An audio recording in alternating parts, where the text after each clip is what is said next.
Shalom. Hari ini saya mau share firman Tuhan tentang perubahan pikiran.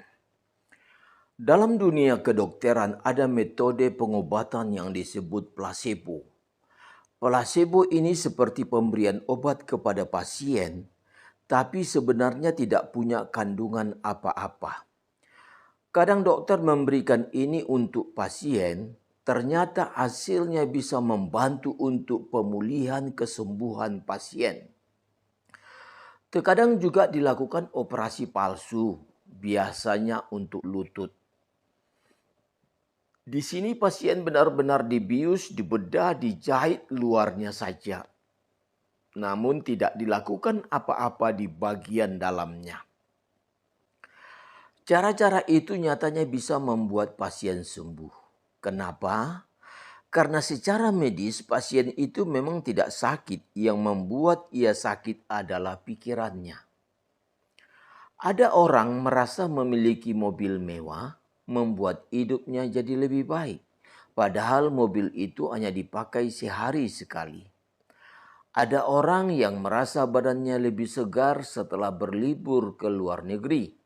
Padahal saat jalan-jalan di luar negeri, aktivitas fisiknya lebih banyak. Tapi ia merasakan badannya justru lebih segar.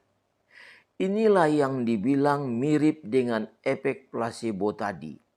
Perubahan yang terjadi adalah perubahan pikiran kita. Kita sering berkata itu hanya pikiranmu saja.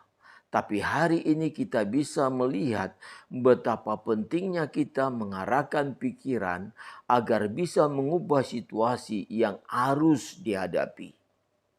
Firman Tuhan yang kita share hari ini memerintahkan agar kita mengubah pikiran kita sehingga bisa membedakan mana kehendak Allah dan mana yang bukan.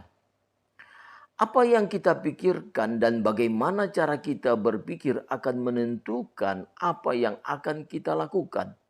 Dan apa yang kita lakukan akan menentukan apa yang akan kita dapatkan. Tepatlah jika kitab Amsal pasal 4 ayat 23 berkata, "Jagalah hatimu dengan segala kewaspadaan, karena dari situlah terpancar kehidupan." Perhatikan kalimat jagalah hatimu. Menjaga hati di sini juga punya arti menjaga pikiran.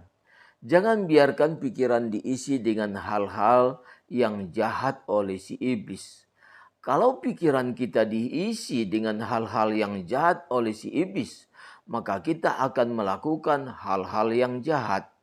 Kalau bahasanya Edis TV, inilah contoh menuhankan setan. Sebaliknya biarkan pikiran kita diisi dengan hal-hal yang baik oleh firman Tuhan. Kalau pikiran kita diisi hal-hal yang baik dengan firman Tuhan, maka kita akan melakukan hal-hal yang baik. Contoh, kenapa orang Kristen suka berbagi kasih?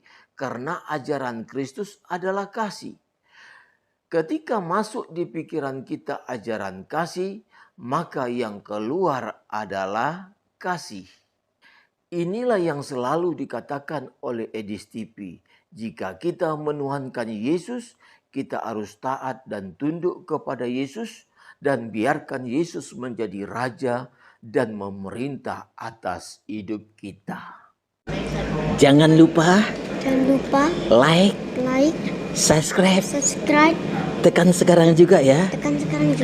Tombol merah.